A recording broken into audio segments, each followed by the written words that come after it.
This is the Getting Divorced Without Losing Your Mind podcast, where divorce coach Corey Shapiro helps you get creative and not reactive in your divorce. Tune in now to get the support you need to make it through this difficult time. Here's your divorce coach, Corey Shapiro. Welcome to the show. I'm Corey Shapiro, your friendly divorce coach. This show is about being creative and not reactive in your divorce. Today's topic, we're talking about summer camp, an add-on expense to basic child support, and how do co-parents share that expense if they're going to share it. That's our topic today. Our quote is from Brad Gilbert, who's that amazing tennis coach we've been talking about. This is U.S. Open fever. If you're watching on YouTube, you see me pointing to my U.S. Open hat. And he has a great quote. It says, if something's not working, he's talking about on the tennis court, but if something's not working, being stubborn usually gets you beaten. Again, on the tennis court. That's from Brad Gilbert. And that quote reminds me of a problem we may have if we're being honest. And that's just when we're being stubborn. You know, like last night, if you watched this last night during Coco's match, there was a protester who literally disrupted the match for about an hour because he glued his feet, his bare feet, to the cement floor. I was surprised they actually took that quick to get him off. I mean, how do you get someone who glued their feet to the floor off in an hour? That's impressive. But let me just be clear before we go forward. When I say be creative, I'm not suggesting being negatively creative. That's not what I'm suggesting. So when we're stubborn, and we all are stubborn sometimes, aren't we? Especially when we're emotional, especially when we're stressed. And what do? Do we get aggressive sometimes when we're stressed? You know, do we get defensive? Let me make this real. Let's say we're talking about exchange times. You know, co-parents, they've agreed on a time to exchange the kids. Let's say it's 12 p.m. Right? So if I'm aggressive and I'm late dropping off the kids, I can say it's 10 minutes late. What's the big deal? But we did say it is only 10 minutes late. It doesn't seem the end of the world. I could get defensive. Oh, there's traffic. You can make excuses. You can play the victim. But what we're trying to do in this podcast, what we're really trying to do is have a better life, a better post-divorce life. And the trick is it depends on what is important to the other person. That's the trick. So if the other person doesn't care and they're late and you both are, everyone's late in your family, that's your life. That's great. But if the other person is punctual and you know they're punctual and you know they're going to be there, and that's what you agreed on, then you're going to have to get better. And what does getting better mean? Well, in this situation, I'm going to give you something that's maybe shocking. If you're exchanging at 12, how about get there at 11? Okay, 11? I know, an hour earlier? Wow. But that's just, what am I going to do? Here's the whole point. If you're with the children, they're going to feel your anxiety. They're going to feel your stress rushing to get there at 12. If you get there at 11, you can have fun. Maybe there's something around. Maybe you can make the exchange place near something the kids even like. Like I remember as a great childhood memory, my grandmother picked me up from school and she took me for ice cream. And she gave me, this is to show you how old I am, she gave me $1 to play a video game. I got so good at that video game, getting better, because I knew she wasn't giving me $2, that I could play that video game for like a half an hour. That's what I'm talking about. That's getting better. All right. All right. So we're up to our question. And if you want to submit a question to the podcast, to the show, you could go to question.gettingdivorced.org and you could submit a question right from your browser. We make it so simple, you don't even have to type. You can do it just by your voice. Well, Hayden asked a question today, and here's his question. I've been taking care of the summer camp expenses for our 13-year-old daughter while we're in the midst of settling our divorce through mediation. My proposal was for us to share this cost equally. However, my wife isn't in agreement. I'm aware that according to the laws in our state, summer camp could be considered a shared reimbursable expense. Although I'm considering the option of bringing this to court, I'd rather not intensify the situation for the well-being of our children. I feel a bit stuck, and I could really use some out-of-the-box suggestions to help resolve this matter. Do you have any ideas? Well, you're asking, do I have any ideas? That's what I give. I have great ideas. And thank you for submitting that question and being creative and taking a pause and not just going to court.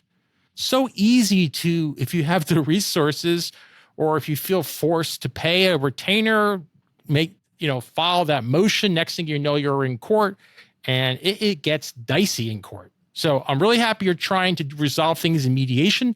And listen, let's just be clear. Just because you're in mediation, it's not all like sunshine and roses.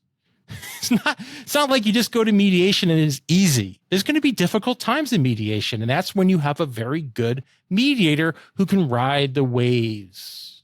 So here's some things I want you to think about. Let's just get basic. And this is just information, but think about what is really summer camp. What is it?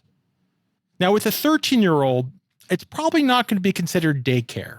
Right? It's probably not daycare because a 13-year-old could probably be on their own. If they're younger, maybe summer camp is a little bit of a daycare, right? But what else is it? It's an extracurricular activity, right? Isn't it like tennis or swimming or any sport a child plays? Dance class, piano, it's all wrapped up in one. So it's like a super extracurricular activity during the summer. And it's expensive. It's expensive, summer camp. So if you can afford it, and that's step one, if you can afford it and the other spouse can afford it, but you don't want to share this expense, then that could be really problematic.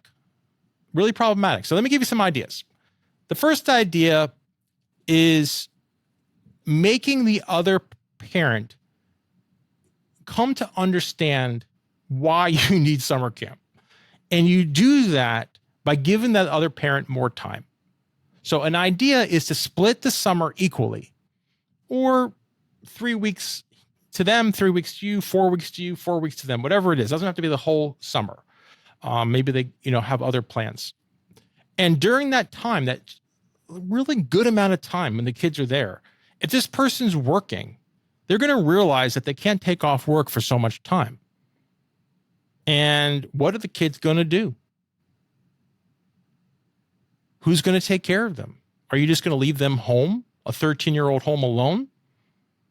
They're going to probably want to do some activities. So that's how you start getting the other person to start seeing this. And if they have to drive somewhere to go, how's that going to happen?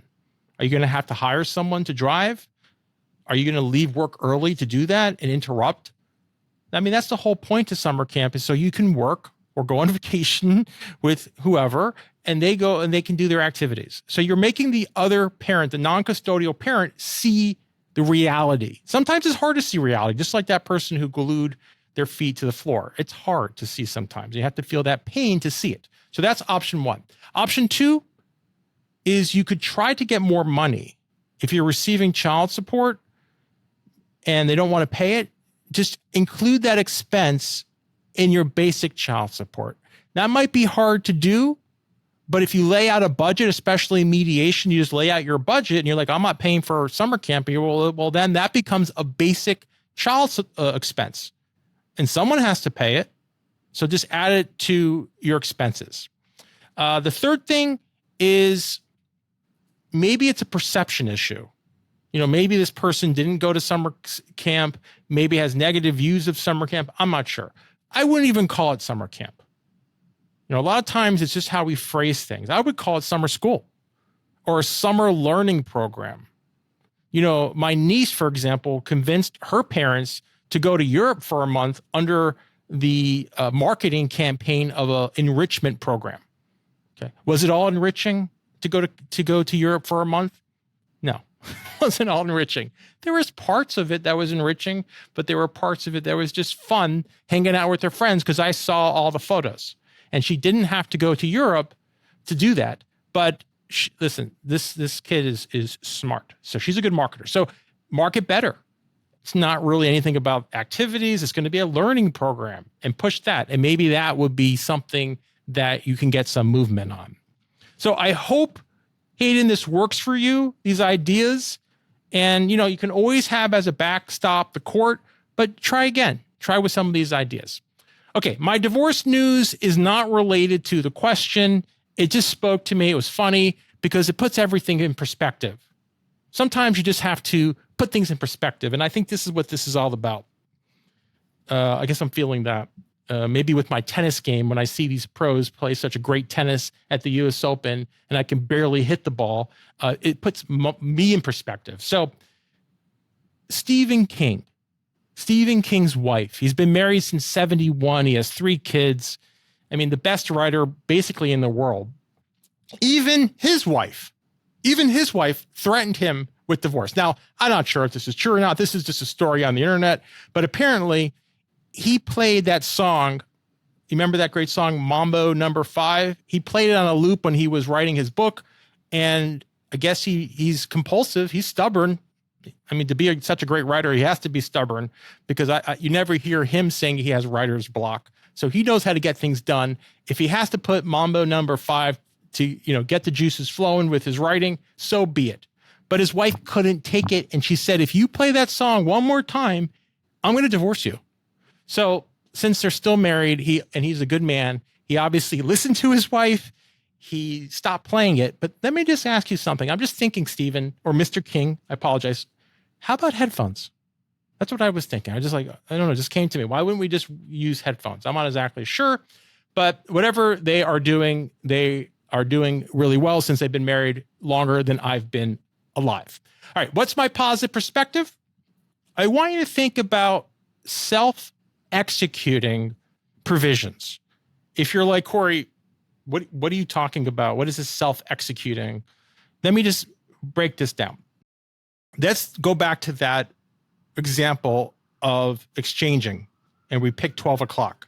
So a self-executing provision has a consequence that's built in, that's automatic. So you could say, fine, you want to be late? Let's be creative. If you're 15 minutes late, parenting time is canceled for whatever reason, absolute liability. So it would say 12 o'clock exchange, 15-minute grace, come 12:15, canceled. The kids aren't there. That's self-executing. That lowers your budget. You don't have to go to court. You don't have to do anything. It's helpful. It deals with the concerns of the punctual parent, right? Just 15 minutes. Big deal. You can do it. Non-self-executing, and which just causes problems, is it just says parenting time exchanges at 12.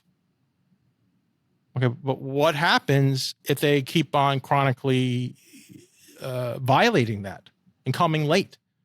You guessed it. You have to go back. You have to renegotiate. It just adds to the budget.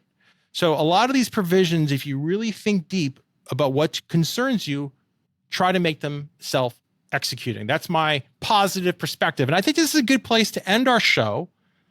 But before I do, let me send out a wave of encouragement to my listeners who are navigating their divorce, this uncertainty they're in. Such a difficult time to be in a divorce. And you're going to have to summon the courage, the inner strength. And I know you can do it because that vision you have of the post-divorce life you want is right there. And the more you can see that vision that gives you that freedom, that happiness, which is what you deserve, that's going to push you through the tough times. All right. If you want more information about being creative in a divorce and you can't wait for our next episode, which is only going to be a week away, you can check out our archive at gettingdivorced.org. You can check out our YouTube channel. We have a YouTube channel for the podcast, our main channel, but we also have created another channel just for our conversations. I can give you some great suggestions. I can be creative, but there's also other people out there who are so smart, so creative in their niche. And have done, I think, about 4 or 5 conversations. My last conversation was with questionologist Warren Berger. I've gotten a lot of great feedback about him. So check that out if you haven't listened to the conversation. And if you have some feedback for the show, you want me to try to have a conversation with someone, or you have some suggestions about things, send us email at feedback@gettingdivorced.org. I'm Corey Shapiro, your friendly divorce coach, here to help you be creative, and you guessed it, not reactive during your divorce. Thank you for tuning in to the Getting Divorced Without Losing Your Mind podcast with divorce coach Corey Shapiro. Divorce can be a difficult and overwhelming process, but it doesn't have to be. Corey's book, Getting Divorced Without Losing Your Mind, is here to help you gain clarity, composure, and a strategic mindset. Get it now as an ebook on Amazon or an audiobook on Audible, and unlock the power of these resources to make more informed decisions and gain better understanding of the process. This podcast offers general information only. It cannot replace legal advice. If you need tailored advice, contact an attorney licensed to practice in your area.